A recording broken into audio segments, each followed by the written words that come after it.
Good evening everyone, welcome to Mathshala. ये complex analysis lecture number I think 20 है।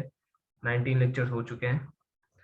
देखिए, आज हम शुरू करेंगे लेक्चर एक बहुत इंपॉर्टेंट थ्योरम से जिसका नाम है ओपन मैपिंग थ्योरम। ठीक है, ओपन मैपिंग थ्योरम जैसा कि नाम से क्लियर है, ठीक है, वो बिल्कुल उसी तरह से काम करती है। उससे पहले ये जान लीजिए कि ओपन मैप क्या होता है। ठीक है, ओपन मैप किसको कहते हैं? तो देखो, कोई भी function, any function f, let us say this is from a set a to b, ठीक है, is said to be an open map, और उसी से आपको क्लोज मैप का भी अंदाजा लग जाएगा। an open map if for every open subset, let us say आपने लिया है ओपन सबसेट u1, सबसेट किसका? a का, f of u1 which will be a subset of b is also an open map, यानी कि is also an open set।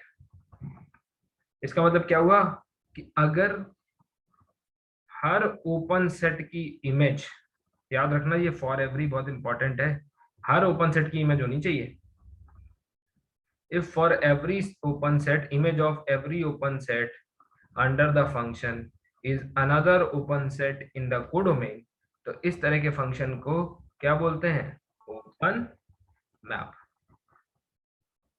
ठीक है, बहुत कम ऐसे मैप होते हैं जो इस तरह के काम करते हैं।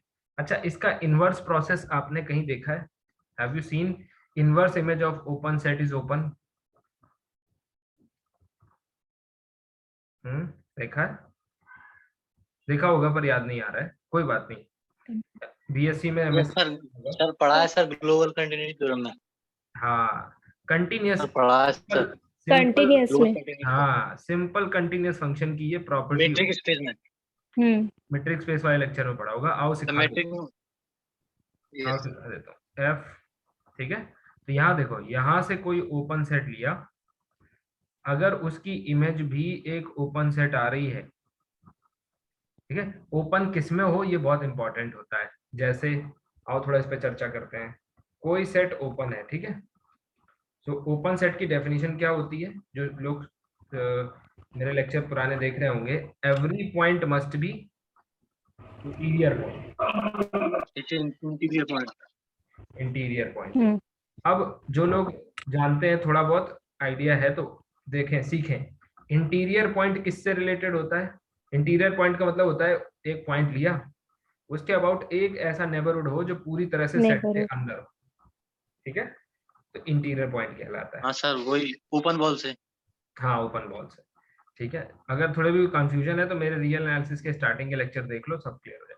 इंटीरियर पॉइंट, अब इंटीरियर पॉइंट का रिलेशन होता है नेबरहुड से। किससे होता है? नेबरहुड से, क्योंकि नेबरहुड ही बनाना पड़ता है। नेबरहुड जो होता है वो किसी सेट में बनता है, याद रखना। नेबरहुड जो है वो इन सम सेट, कोई अंडरलाइंग सेट होता है, सम अंडरलाइंग सेट। इसीलिए याद रखो कि जैसे पूछा जाता है ओपन सेट, तो सबसे बड़ा क्वेश्चन होता है ओपन इन व्हाट। तो कई बार लिखा जाता है ओपन इन आर, ठीक है, ओपन सेट इन लेट अस से ओपन इन 0 1। तो इससे क्या पता चलता है? ये सेट एस जो आपको दिया जाता है कि ओपन इन व्हाट, है ना, तो इससे ये पता चलता है कि नेबरहुड कहाँ बनाना है। ठीक है, तो यहाँ पहले वाले केस में अगर कोई सेट आप दिखाना चाहते हैं कि आर में ओपन है, तो नेबरहुड ओपन आर में बनाइए। ठीक है, अगर आप दिखाना चाहते हैं कोई सेट इसमें ओपन है, तो नेबरहुड इसके अंदर ही होना चाहिए, ये नहीं कि नेबरहुड इससे बाहर बना दिया, है ना। तो ये सेट जो होता है ये बताता है कि नेबरहुड कहाँ पे बनाना है। ठीक, इसीलिए कौन सा सेट कहाँ ओपन है ये बड़ा इंपॉर्टेंट होता है। बाकी की चर्चा फिर कभी करेंगे। अब ओपन सेट की एक और इक्विवेलेंट, सॉरी, कंटीन्यूअस फंक्शन की एक और इक्विवेलेंट कंडीशन है या डेफिनेशन है, इक्विवेलेंट डेफिनेशन। ये आपको मैट्रिक्स स्पेस के लेक्चर्स में मिल जाएगी, मैंने ऑलरेडी शेयर कर दी है। जिनको नहीं मिले ग्रुप में मांग लीजिए। ठीक है, इक्विवेलेंट डेफिनेशन ये है कि if image of, sorry, inverse image of open set is open. तो ऐसे सेट को क्या कहते हैं, ऐसे फंक्शन को क्या कहते हैं, कंटिन्यूअस फंक्शन कहते हैं। मतलब क्या ये कहा जाता है कि ये डोमेन है, ये कोडोमेन है, ये हमारा फंक्शन है। तो हम यहां से एक ओपन सेट उठाते हैं, ठीक। लेट अस से ये सेट है यू एक ओपन सेट है, तो let you be arbitrary open set. Arbitrary क्यों बोल रहा हूं, क्योंकि ये डेफिनेशन जो है ये तब काम करेगी जब inverse image of every open set, her open set की उल्टी इनवर्स इमेज जो है वो ओपन होनी चाहिए। Let you be an arbitrary open set in codomain. बताया था ना कि कौन सा सेट कहाँ ओपन है बताना जरूरी होता है in codomain. And if f inverse u is also open, है ना, then f is continuous।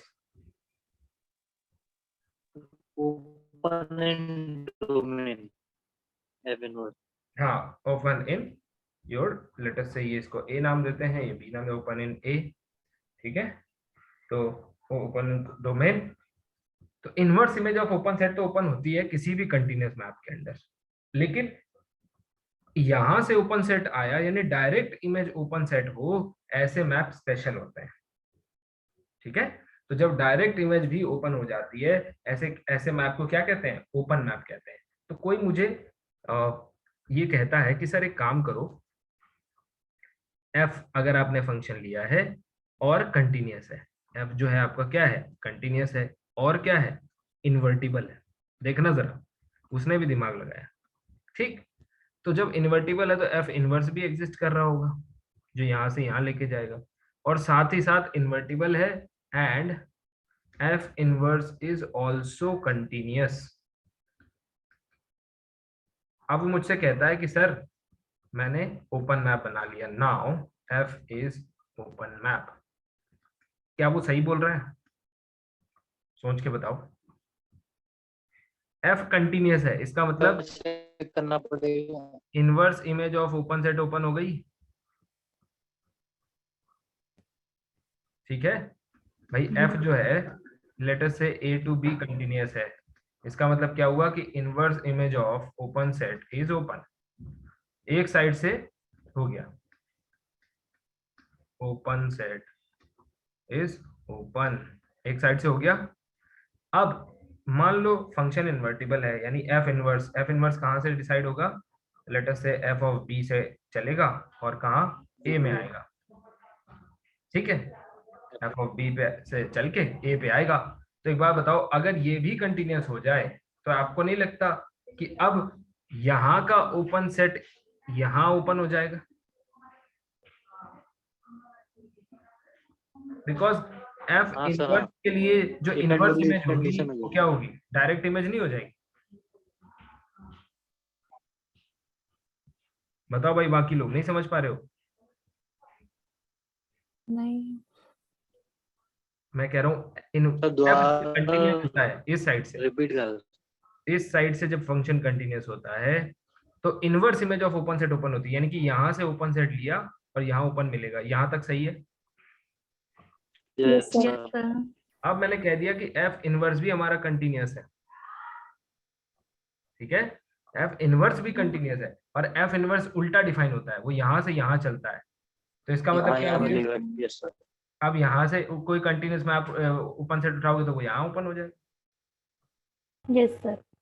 तो अगर f कंटिन्यूअस हो और इन्वर्टिबल हो such that f inverse is also continuous, यानी इसको एक और शब्द से जाना जाता है, याद रखिए, यहां लिख देता हूं, every bi continuous function. By continuous का मतलब होता है f और f इनवर्स दोनों कंटिन्यूअस, इज आल्सो उसकी एन ओपन मैप, ठीक है। तो कोई पूछे ओपन मैप कैसे बनाएं, कोई एग्जांपल बताओ, तो कह दो कि बाई कंटिन्यूअस इन्वर्टिबल मैप ले लो, आपका ओपन सेट बन जाएगा, ओपन मैप बन जाएगा, ठीक है कि नहीं। ये बात हो गई आर की। तो अब तो ओपन मैप के बारे में अपन ने सीख लिया, ओपन सेट के बारे में रिकॉल कर लिया, ठीक है, अब आते हैं ओपन मैपिंग थ्योरम क्या है। देखो सबसे पहली चीज, यहाँ पर हम लोग कॉम्प्लेक्स में पढ़ रहे हैं, जो कुछ अभी हमने जानकारी ली वो रियल में थी। अच्छा, एक मैप को ओपन होने के लिए क्या क्या करना पड़ेगा? कंटिन्यूअस होना पड़ेगा पहली चीज, इन्वर्टिबल होना पड़ेगा, इन्वर्टिबल, और फिर इनवर्स को भी एफ कंटिन्यूअस होना। Inverse continuous. ठीक है, तब जाके यस ओपन होगा। देखो ओपन मैपिंग थ्योरम ने कॉम्प्लेक्स एनालिसिस में आपको क्या दे दिया?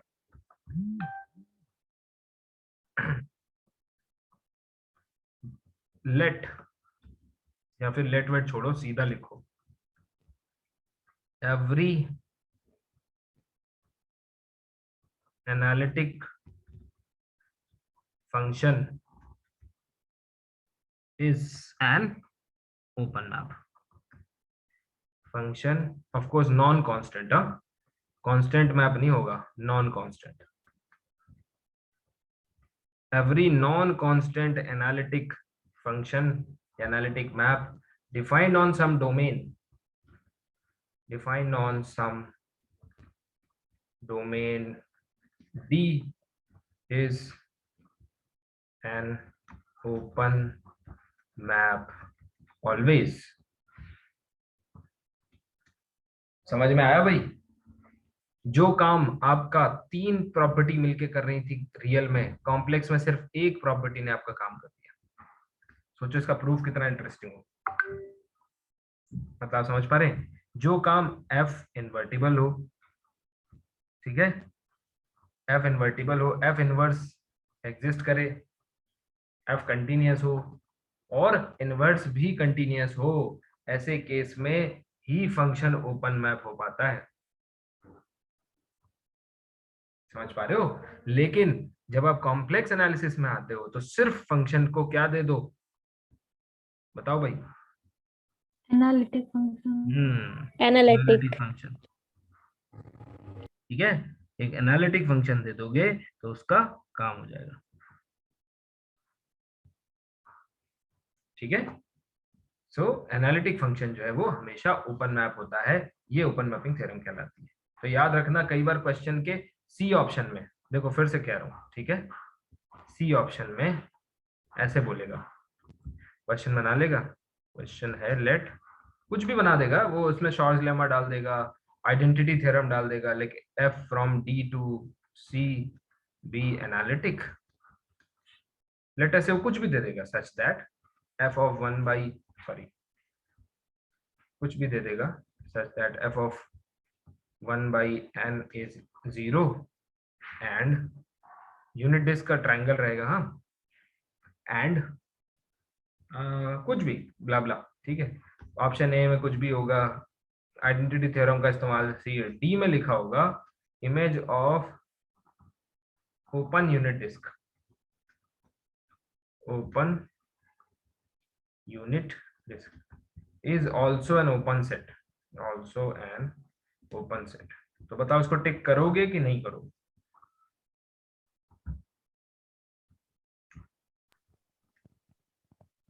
इसको टिक करना है कि नहीं करना?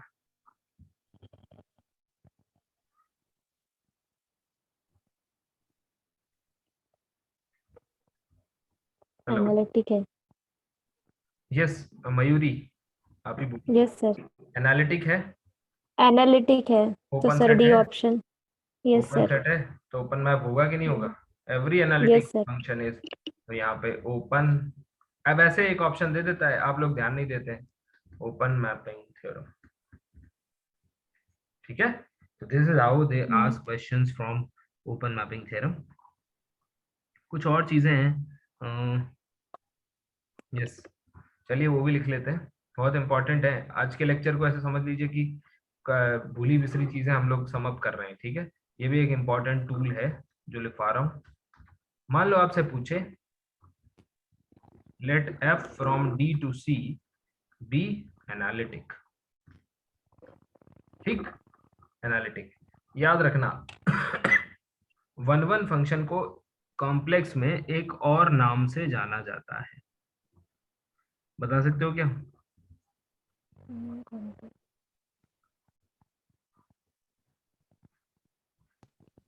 यूनिवैलेंट। Very good, univalent. आपने ही बताया था एक दिन। हाँ मैंने बताया भी था, प्लस बुकलेट्स में भी लिखा हुआ है ना, univalent. And let D to C be analytic and Z not belong to D। एक कोई पॉइंट यहां से ले लिया, देन F is 1 1, या फिर इसी को लिख सकते हो यूनिवैलेंट। देखो मोनोवैलेंट अलग चीज है, ठीक है। मोनोवैलेंट एक्चुअली बात यही है, पर क्या है कि किसी दूसरे सेंस में यूनिवैलेंट with 1 1 if and only if, sorry, univalent in the neighborhood of Z not if and only if f dash at Z not is non-zero। आप समझ में आया इसको क्यों मैंने बोला टूल है, क्यों? अगर कोई पूछे, देखना एग्जांपल है f of z equal to z square, बताओ टेल मी द डोमेन जहां पर ये 1 1 होगा, tell me domain in which f is univalent, ठीक है, यूनिवैलेंट। तो एग्जांपल है, पहला है z such that mod z less equal 1, दूसरा है z such that mod z greater equal 1, तीसरा है इंटायर c, और चौथा है नन ऑफ दीज। बताइए सभी हो सकता है। कौन सा होगा? बी।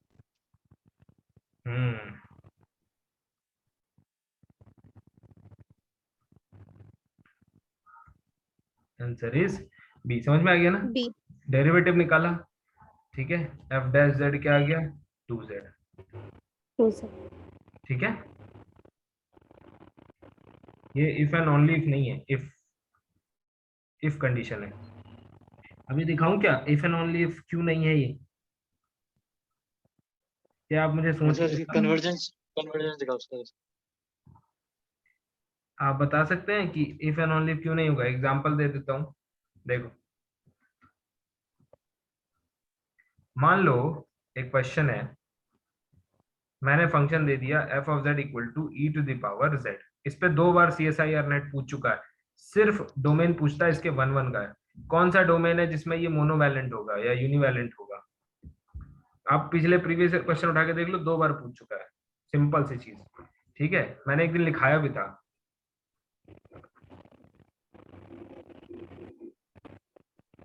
देखो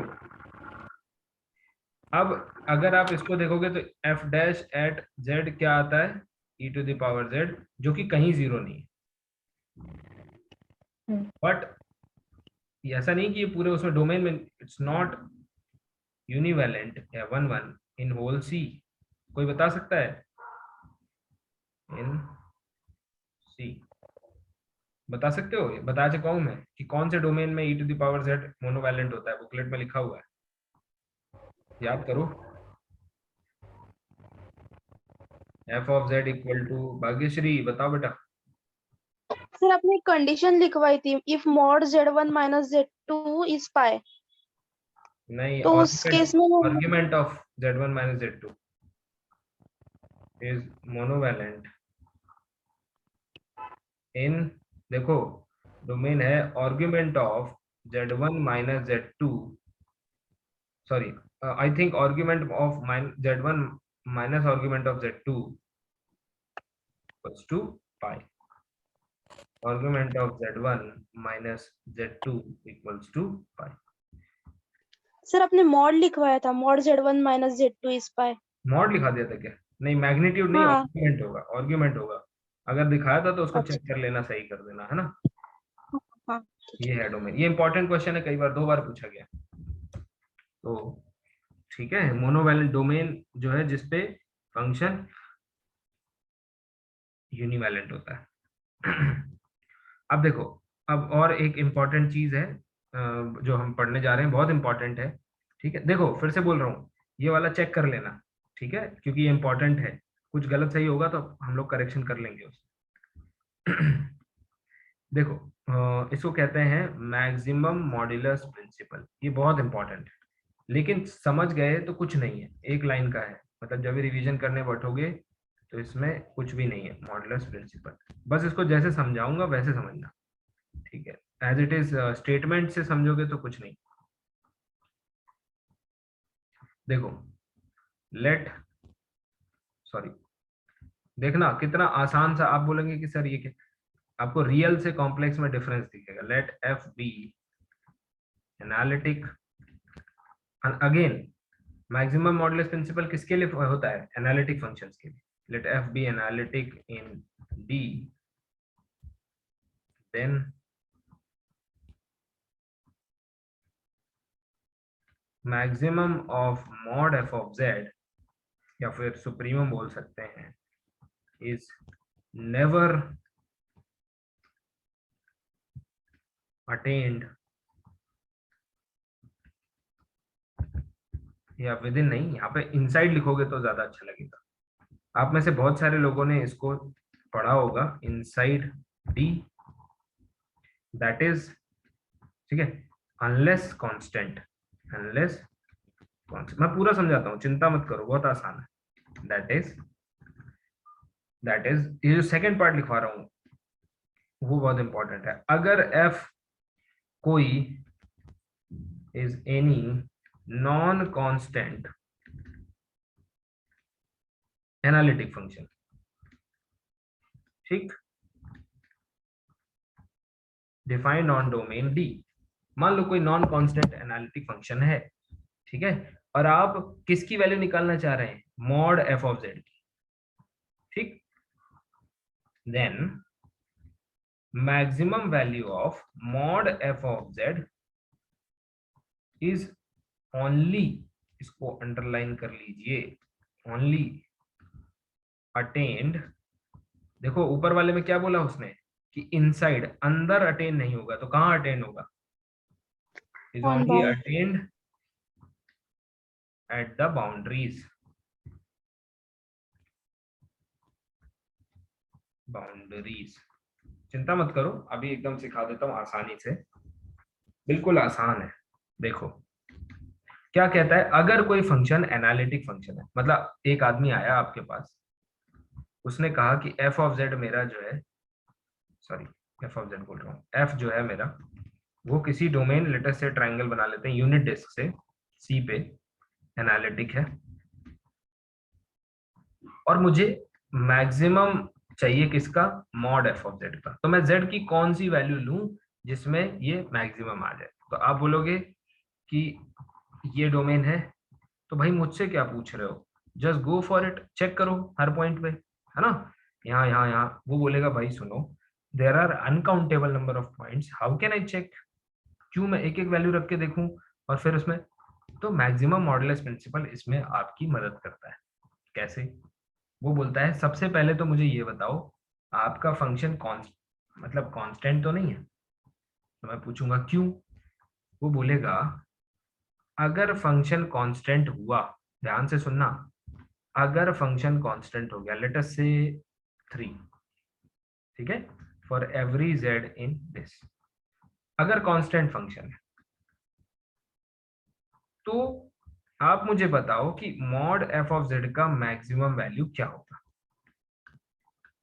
बताओ, आप बताओ क्या होगा, 3। अब वो आपसे पूछे कि आपने कौन से पॉइंट पे रख के चेक किया था, तो क्या बताओगे, इनफाइनाइट मेनी पॉइंट्स पे मैक्सिमम वैल्यू आएंगे।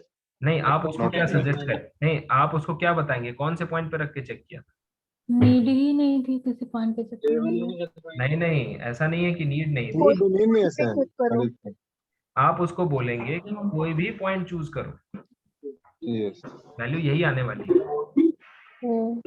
ठीक है, लेकिन अगर फंक्शन नॉन कांस्टेंट हो जाए, लेट अस से e to the power z square for every z in this, अब उसने कहा कि अब मेरा फंक्शन नॉन कांस्टेंट, ठीक है। तो यहाँ पे क्या है, एट एवरी पॉइंट। तो क्योंकि हर पॉइंट पे सेम वैल्यू मिल रही है, लेकिन ये हो क्यों रहा है, क्योंकि फंक्शन कांस्टेंट है, ठीक है। तो मैक्सिमम मॉडुलस प्रिंसिपल कभी कांस्टेंट फंक्शन के लिए आपको कुछ नहीं बताएगा। क्यों? किसी ने अभी कहा था कि नीड ही नहीं है, जरूरत ही नहीं है ना। जरूरत क्या नहीं है, कहीं भी पॉइंट रख दो, सब जगह सेम ही तो वैल्यू आनी है। यानी क्या मैक्सिमम इस पॉइंट पे अटेन हो रहा है? यस और नो? Yes sir. कांस्टेंट नहीं है। में तो है। यानी कि मैक्सिमम वैल्यू मैक्सिमम डोमेन हर के पॉइंट पे अंदर मिल रही है। इनसाइड अटेन हो रही है, नहीं यस सर। Yes sir. है ना। और मैं बाउंड्री पर वही तो, बाउंड्री पे भी अटेन हो रही है, पर अंदर भी हो रही है। अंदर नहीं यहाँ क्या होना लिखा है है, एक्चुअली। यहाँ क्या लिखा है? Never attained inside. Never attained. तो क्या maximum modulus never principle attained. नहीं। तो फिर क्या क्या क्यों, मतलब ऐसा हो रहा है, इनसाइड अटेन क्यों हो सर रहा है? कांस्टेंट की वजह से नॉन कांस्टेंट चाहिए टर्म। जो यहाँ क्या, फंक्शन जो है वो नॉन कांस्टेंट एग्जैक्टली आप लोग कह सकते थे कि सर यहाँ देखो क्या लिखा है, आपने लिखा है, आप ही नहीं पढ़ पा अनलेस रहे। कांस्टेंट। हाँ, उसने खुद मना कर दिया है कि कांस्टेंट फंक्शन पे ये कॉन्सेप्ट नहीं लगेगा। क्यों? कांस्टेंट फंक्शन की मैक्सिमम वैल्यू वही होती है जो उसकी रेंज में होती है, वही उसकी मैक्सिमम वैल्यू, वो तो हर जगह अटेन हो जाएगी, उसमें inside outside yes boundary sir. क्या होता है।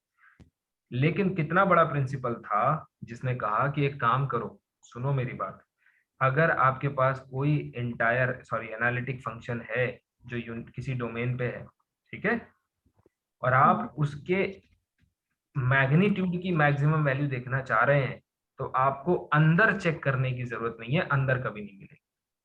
कहाँ मिलेगी? बाउंड्री पे। बाउंड्री। बाउंड्रीज पे। तो अब मुझे बताओ इसकी बाउंड्री कहाँ पर है?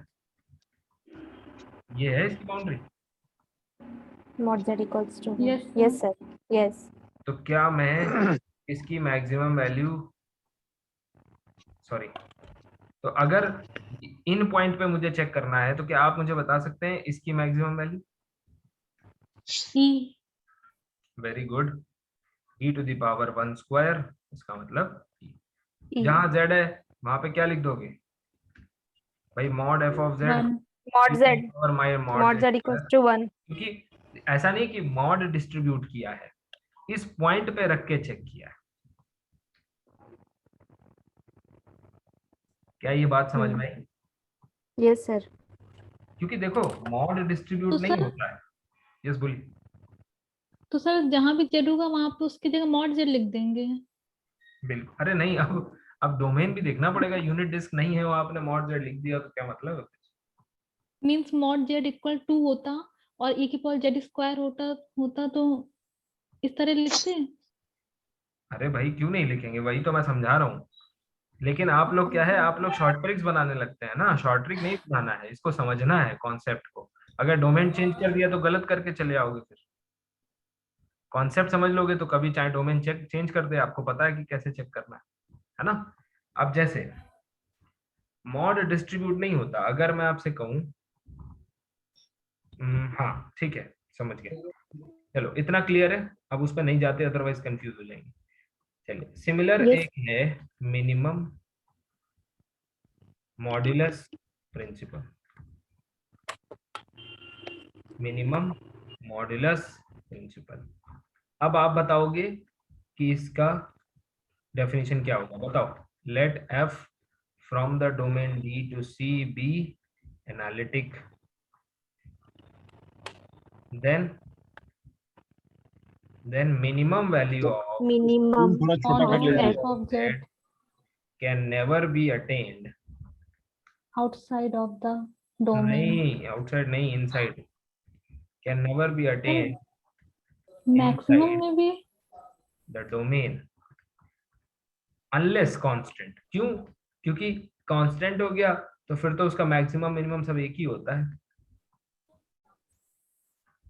यानी कभी भी चाहे मैक्सिमम पूछे और चाहे मिनिमम पूछे, कभी अंदर नहीं देखना चाहिए। कहाँ मिलेगा? बाउंड्री पे। तो एक बात बताओ, अब मुझे बताओ, अगर आपने फंक्शन लिया let f from unit disc to c such that, देखता हूँ किसका दिमाग चलेगा, f of z is e to the power yes z square. बताइए what is the minimum value of mod f of z? आराम से पूछ के, इसीलिए कहा था कि नए बच्चों, मैंने इतने बार समझाया है कि सोच के बोलना, क्यों बोल रहा हूँ ये सब मैं? सर यहाँ पे अभी कुछ दिया नहीं है अपन को यूनिट डिस्क। नहीं, यूनिट डिस्क दिया है भाई, ये है। जी तो है। Yes yes. फिर से सोचो, हाँ, e to the power -1 0 infinity. सोचो इस पे। -1 ई होगा। e to इसीलिए तो आप लोग नेट में स्कोर नहीं इनफाइनाइट कर हो पाते जाएगा, भाई। नेट में स्कोर ना करने की वजह पता है क्या इनफाइनाइट हो है? जाएगा। आप लोग एब्स्ट्रैक्ट चीजों को सोचना नहीं चाहते। आपको लगता है कि जैम में जो दिया था वही नेट में आता है। अरे जमीन भूल जाओ, 20 नंबर से ज्यादा नहीं आएंगे फिर। समझ रहे हो? जब तक थियोरेटिकली नहीं सोचोगे, जब तक दिमाग, हाँ क्या बोल रहे हो बेटा? क्या किसी का e टू द पावर -1 आ रहा है? क्या कोई ये सोच पा रहा है कि z equal to yes sir, iota e to भी the तो power बाउंड्री पे minus। होगा? क्या इसका मैग्नीट्यूड 1 नहीं होता है?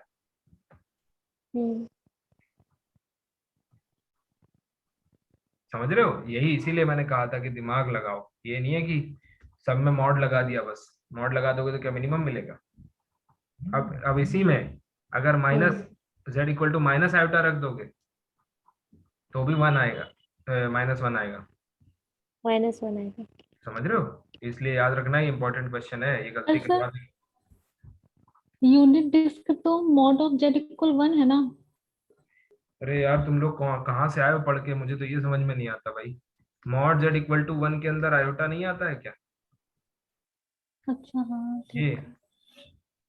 सुधरो और सुधारो। सर इसका एक ही मतलब है कि पूरे बाउंड्री पे भी वैल्यू फ्लक्चुएट हो रही है। देखो 1 हाँ, पुट किया तो अलग आ रही है -1। हाँ ये मतलब अलग अलग वैल्यू पुट करके देखना पड़ेगा और उसमें से मैक्सिमम मिनिमम। उसने बोल दिया बाउंड्री पे चेक करना है, तो ऐसा नहीं है कि बाउंड्री पे जो मिलेगा वही मैक्सिमम है, वो अलग अलग वैल्यू मिलेगा। समझ रहे हैं? आयोटा देखो, Yes, माइनस sir. आयोटा। आ गया आ गया। Yes sir. हाँ, इसलिए देखो, आ गया वो बात नहीं है, पर एग्जाम में आप में धैर्य होना चाहिए, आप में स्किल्स होने चाहिए। पेशेंस, स्किल, नॉलेज, ये तीनों जब एक साथ अप्लाई करोगे तब नेट निकलेगा। नहीं तो अच्छे अच्छे बच्चे 60-70 नहीं छू पाते हैं। समझ रहे हो? और अब day by day paper tough ही होना है, अब कुछ आसान नहीं आना है। तो थोड़ा दिमाग लगाओ, धैर्य से सोचो। कुछ दिया गया है तो क्या क्या सोच के दिया गया है ना? देखो, पूरी बाउंड्री के ऊपर लेट अस से ट्रायंगल दे दिया ये, तो आपको चेक करने के लिए 1 पॉइंट, 2 पॉइंट, 3 पॉइंट है, लेकिन ये भी तो है, ये सारे पॉइंट नहीं है क्या? पर कम से कम एटलीस्ट इन 3 पॉइंट पे तो चेक करो। एटलीस्ट जब यूनिट डिस्क देगा तो 1, -1, आयोटा, माइनस आयोटा, इन 4 पे तो चेक करो, है ना? z इक्वल टू, और क्या रास्ता है? e to the power i theta रख के चेक कर लो। समझ पा रहे हो? तो ऐसे कर सकते हो। चलो आगे बढ़ते हैं। सर ये 4 पॉइंट के अलावा नहीं आ सकता ना कभी? जो जैसे बीच वाला है सेक्टर जैसा, हाँ हाँ, उसके पॉइंट पे नहीं आ सकता ना कभी? मतलब नहीं समझा मैं।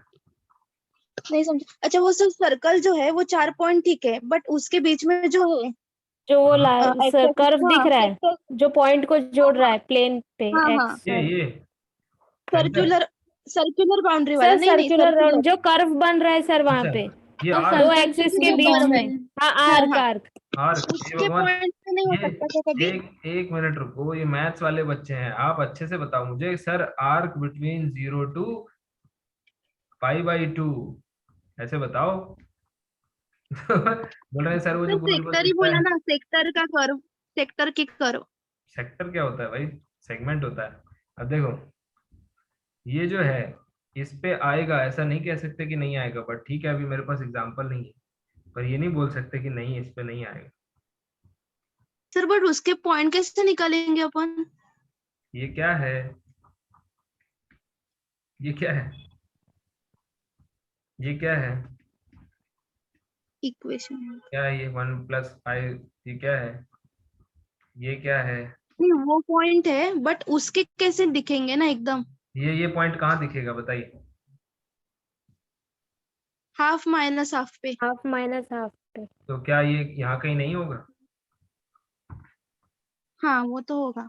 है कि नहीं? पॉइंट देखने के बाद में अपन बता सकते कि कहाँ होगा, बट एकदम सिर्फ फिगर है अपने पास तो अपन एग्जैक्टली कैसे ये बताएंगे? पॉइंट है भाई, आर्बिट्री पॉइंट, ये थीटा चेंज करते जाओ पॉइंट मिलता जाएगा। इन जनरल अगर यूनिट सर्कल का फॉर्मूला बताना है तो क्या बताओगे बच्चों को? यही तो बताओगे, 0 से 2 पाई। इसीलिए तो ये भी लिख दिया था। हाँ सर। चलो आगे बढ़ते हैं, ठीक है। Maximum modulus principle, minimum modulus principle, कई बार लोग पढ़ लेते हैं पर उसके मतलब को नहीं समझ पाते हैं, ठीक है। तो ऐसा नहीं है। अब एक बहुत इंपॉर्टेंट रिमार्क लिखवा देता हूँ, वेरी इंपॉर्टेंट रिमार्क, ठीक है। वेरी इंपॉर्टेंट रिमार्क, बहुत इंपॉर्टेंट है। क्यों इंपॉर्टेंट है उसको बता रहा हूँ। ये जो maximum modulus principle, minimum modulus principle है, यानी कि इसको मैक्स मिन मॉडुलस प्रिंसिपल भी कहते हैं, मॉडुलस प्रिंसिपल भी कहते हैं, इज ऑल्सो एप्लीकेबल। मुझे ऐसा लगता है कि नेट में देगा तो इस पे देगा, इज ऑल्सो एप्लीकेबल फॉर, देखना, हार्मोनिक फंक्शंस। याद करो क्या होते थे हार्मोनिक फंक्शंस? जो लाप्लास कंडीशन। सेटिस्फाई करें, ठीक बात है। यस लेकिन एफ ऑफ जेड में u प्लस आई वी, इसमें u और v दोनों हार्मोनिक हुआ करते थे। डेवर टू यू अपॉन डेवर। याद रखना, ये चीज भूलना नहीं, फिर से बता रहा हूँ कि एफ ऑफ जेड में u और v दोनों हार्मोनिक हुआ करते थे, और मोस्टली बहुत सारी प्रॉपर्टी जो है, जो एनालिटिक फंक्शंस की हैं, वो हार्मोनिक वाले भी पजेस करते हैं। याद है आपको मैंने कहा था कि u की value, entire bounded function must be constant, तो u के लिए भी हुआ करता था, यस सर। v के लिए भी होता था, है ना। बी के लिए भी तो होता आज है। आज एक इंपॉर्टेंट नोट लिखवा रहा हूँ, ये इनफॉर्मल नोट है, बुक में आपको नहीं मिलेगा।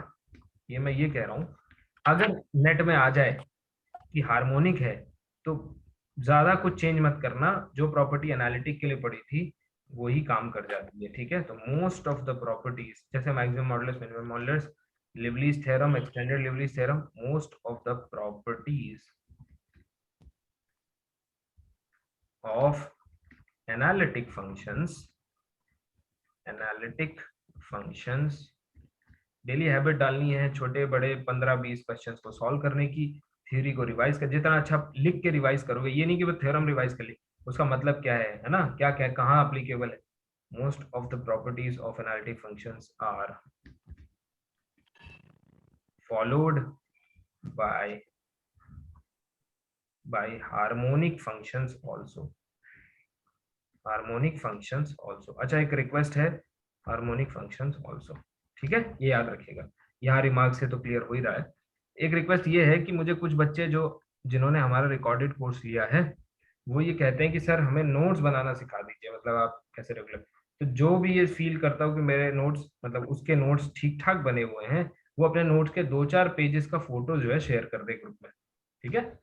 तो 2-3 लोग अगर आगे आके इनिशिएटिव लेंगे, थोड़ा सा मतलब कैसे बनाना है उनको पता चल जाएगा। चलो आगे बढ़ते हैं। अब देखो maximum modulus principle, minimum modulus principle का एक और तरीका, एक और वो है, क्या बोलते हैं, फॉर्म, ठीक है। अब देखो maximum modulus principle, minimum modulus principle, form नहीं बोलूंगा, ठीक है। देखो छोटा सा कॉरोलरी है, let f from d to c be analytic, किसी डोमेन में है, ठीक है, सच दैट, देखते हैं कितने लोग पकड़ पाते हैं, वही बता दिया देखो मैंने पहले ही, ठीक है। डी, अच्छा डोमेन ओपन कनेक्टेड होता है ना, तो देखो डी यूनियन डेल डी क्या होता है, ये हमेशा याद रखना, ये बाउंड्री को रिप्रेजेंट करता है, ठीक है, कहीं भी हो, such that mod f z prime is greater equal mod f of z for, ध्यान से देखना, for every z on the boundary there exists, sorry, for every z on the boundary there exists a z naught, sorry, a z prime in the domain, within the domain, such that mod f of z prime is greater equal mod f of z, then f is पहला UC, दूसरा bounded, तीसरा analytic तो पहले ही दे रखा है। देखो analytic से UC की कोई लेना देना नहीं होता भाई, अलग अलग चीजें हैं। जेड स्क्वायर एनालिटिक है पर यूसी नहीं है, ठीक है, मतलब पूरे सी में यूसी हो गया, बाउंडेड हो गया, ठीक, पीरियोडिक, और चौथा none of this. This is the last question of the day. इसके बाद हम लोग क्लास खत्म करेंगे क्योंकि आप लोगों के लिए भी लेट है।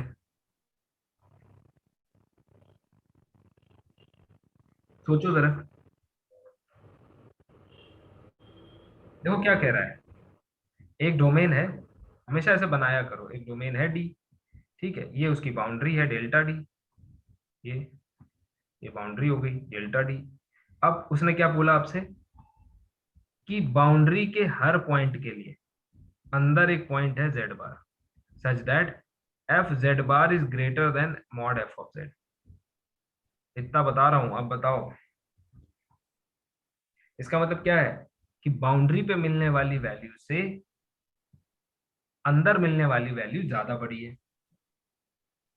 तो तुम बाउंड्री पे जितनी बड़ी वैल्यू प्रोड्यूस करोगे, मैं एक ऐसा जेड प्राइम प्रोड्यूस करूंगा जिसकी वैल्यू बाउंड्री पे मिलने वाली वैल्यू से बड़ी है। यही तो इसका मतलब हुआ, यस और no? Yes sir. Yes, sir. Yes sir. तो भाई अब तो मैंने बोल दिया, आंसर भी बोल दिया है, अगर आप ध्यान से सुन रहे हैं। क्या ऐसा होना चाहिए? कोई एनालिटिक फंक्शन ऐसा कर सकता है? क्या ये मैक्सिमम मॉडुलस प्रिंसिपल का वायलेशन नहीं? वायोलेशन है सर ना। वही तो पूछना चाह रहा हूँ कि क्या ये दिख रहा है जी। कि मैक्सिमम मॉडुलस प्रिंसिपल का वायलेशन है? यस सर, यस, इनसाइड पे ज्यादा बड़ा हो गया। भाई ऐसा क्या, देखो मैंने बोल के बता दिया था क्या कि बाहर जो वैल्यू मिल रही है, देखो ये क्या है, ये भी मैं ये कहूंगा कि अंग्रेजी के शब्दों का मिक्सचर है। ये मैथ्स है जो मैं बोल रहा हूँ, क्या कि बाहर के पॉइंट पे मिलने वाली वैल्यू से अंदर पे मिलने वाली वैल्यू हमेशा बड़ी हो रही है। आप कोई भी जेड एफ ऑफ जेड लेके आओ, मैं एक ऐसा जेड प्राइम प्रोड्यूस करूंगा जिसकी वैल्यू उससे बड़ी है। इसका मतलब क्या है कि मैक्सिमम कभी बाउंड्री पे अटेन नहीं हो पाएगा। Maximum sir. विल, है ना, never be on the boundary. तो भाई ऐसा कब हो सकता है कि अंदर अटेन हो रहा है, ग्रेटर या इक्वल? क्या ये फंक्शन कांस्टेंट नहीं हो जाना चाहिए? यस सर, क्योंकि नॉन कांस्टेंट तो ऐसा कभी नहीं कर पाएगा। तो कांस्टेंट फंक्शन यूसी भी होता है, बाउंडेड भी होता है, पीरियोडिक भी होता है। हो गया क्वेश्चन सॉल्व? क्वेश्चन अच्छा था सर ये। अब इस पे एक इस पे ये मान लो, रिजल्ट क्यों लिख रहा हूँ इसको, ठीक है, ये क्वेश्चन के फॉर्म में, इसी में सेम क्वेश्चन बनाऊं, ठीक है, याद रखो, सेम क्वेश्चन बनाया, सेम क्वेश्चन विथ, बस मैं बंद कर रहा हूँ, with mod f of Z, उल्टा कर रहा हूँ, is greater equal F prime Z. मतलब क्या, बाउंड्री पे मिलने वाली वैल्यू, समझना, बाउंड्री पे मिलने वाली वैल्यू एफ, सॉरी ये डैश हो गया यार, एफ जेड प्राइम, तो इसका क्या तब तो मतलब है? एफ हमारा नॉन कांस्टेंट नॉन होगा। कांस्टेंट। तो नॉन कांस्टेंट होगा, अभी अरे हम मैक्सिमम में। अरे तो क्या इस बार मिनिमम मॉडुलस प्रिंसिपल का वायलेशन नहीं हो रहा है? अरे सच में violation of, yes sir, maximum का मैक्सिमम का उसमें था, इसमें मिनिमम का मिनिमम होगा। का क्यों हो रहा है? क्योंकि वो कह रहा है कि बाहर आप कितनी भी छोटी वैल्यू प्रोड्यूस कर दो, ठीक, मैं अंदर, इसको उल्टा देखो, है ना, इसको उल्टा लिखो, इसका मतलब क्या है कि अंदर मैं उससे छोटी वैल्यू प्रोड्यूस कर दूंगा, छोटी नहीं, वैल्यू प्रोड्यूस हो जाएगी। तो violation of minimum modulus principle, hence constant. Hence f must be constant. पढ़ाने को सही बताऊं तो क्रॉस रेशियो, ठीक है, और maximum minimum modulus principle, open mapping, ये एक ही दिन में पढ़ा सकता था, लेकिन आपको मजा नहीं आता फिर, है ना, आपको भी समझ नहीं आता क्या एप्लीकेशंस है क्या है, ठीक है। थोड़ा सा एक लेक्चर ज्यादा लगा, आपने अगर आज उठ के या जाग के थोड़ा सा मुझे टाइम दिया, इसके लिए थैंक यू, लेकिन आपको भी थोड़ा फायदा होगा, ठीक है। चलो थैंक यू। कल हम लोग स्पेशल डेडिकेट करेंगे पूरा श्वार्ट्ज लेमा को, और एक टाइप के जो क्वेश्चन पूछे जाते हैं कॉम्प्लेक्स में उसको, ठीक है। चलिए thank you so much for joining and very sorry once again आपको रात को डिस्टर्ब किया। चलिए।